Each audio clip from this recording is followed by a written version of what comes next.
안녕하십니까. 저희는 법제사법위원회 더불어민주당과 조국혁신당 법사위원들입니다. 오늘 저희가 의결한 서울구치소의 현장 검증을 다녀왔습니다. 현장 검증 과정에서 여러 가지 의혹들이 또다시 불거지고 있습니다.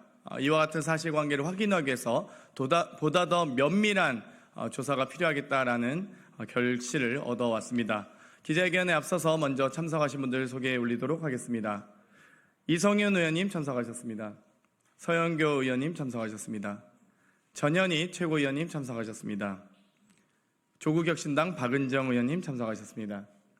김용민 원내수석님 참석하셨습니다. 이건태 위원님 참석하셨습니다. 그럼 바로 기자회견 시작하도록 하겠습니다.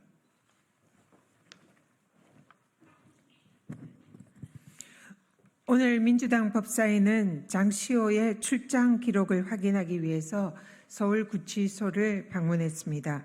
먼저 출정 기록은 국회 증감법 제3조, 제4조 군사외교 대북관계에 관한 사안에 대해서만 장관이 소명할 때만 제출을 거부할 수 있도록 규정하고 있습니다. 그러나 법무부는 이를 위반한 채 개인정보를 이유로 제출하고 있지 않습니다.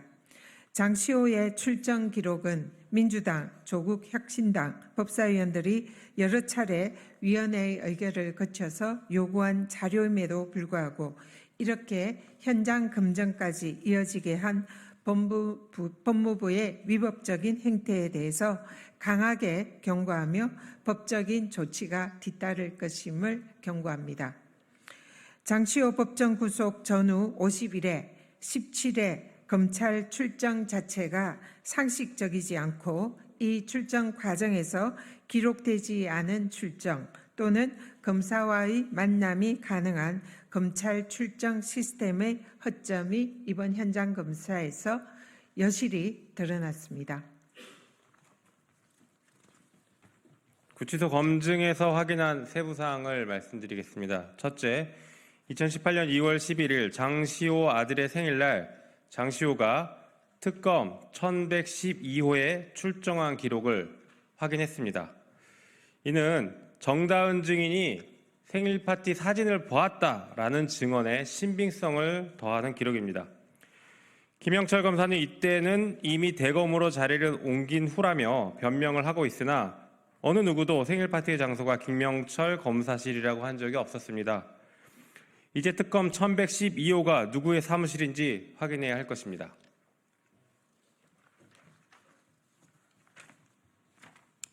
둘째, 2017년 12월 6일 그날 재판은 14시에서 14시 40분까지였고 서울구치소 기록에는 16시 05분 법정 구속이라고 기재되어 있었습니다. 16시 05분 법정 구속이란 기재 내용에 정확한 의미가 불명확합니다. 이 시간이 수감 시간을 말한다 하더라도 법정 구속과 수감 시간 사이에 약 1시간 간격이 있습니다. 이 시간 동안 김영철 검사가 장시호를 중앙지방검찰청에 불러서 위로하고 위증을 교사했을 개연성은 매우 높다고 생각합니다. 셋째, 어처구니 없는 구치소의 기록 관리입니다. 출정 기록이라며 보여준 자료에는 검사 또는 법원에서 출정을 요청한 시간만 나와 있을 뿐 실제로 언제 출정을 나가고 언제 돌아왔는지는 전혀 확인할 수 없었습니다.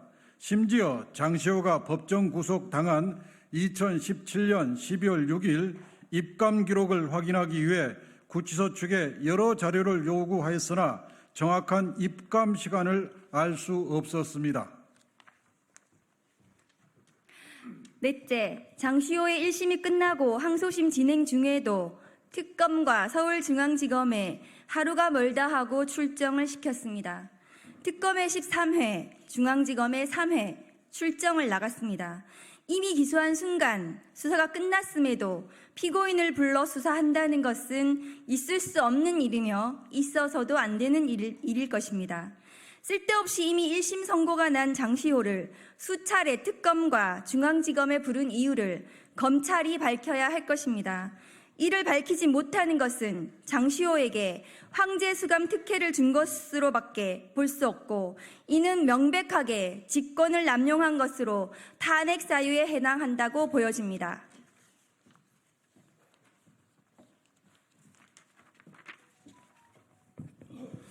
마무리 말씀드립니다. 손바닥으로 하늘을 가린다고 하늘이 가려 사라지지 않습니다. 마찬가지로 진실은 윤석열 정권이 감춘다고 감출 수는 없습니다.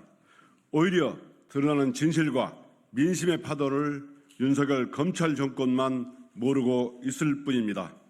민주당과 조국혁신당은 진실을 찾는 과정이 아무리 험난하다 하더라도 국민만 믿고 나가겠습니다. 2024년 8월 19일 국회 법제사법위원회 더불어민주당 조국혁신당 의원 일동. 네, 말씀 중에 박건태 위원님 참석하셨습니다. 예, 기자회견문 낭독은 끝났는데요. 우리 서영교 의원께서 마무리 보충 설명 드리겠습니다. 저희가 끝내는 서울구치소까지 다녀오는 일이 벌어졌습니다.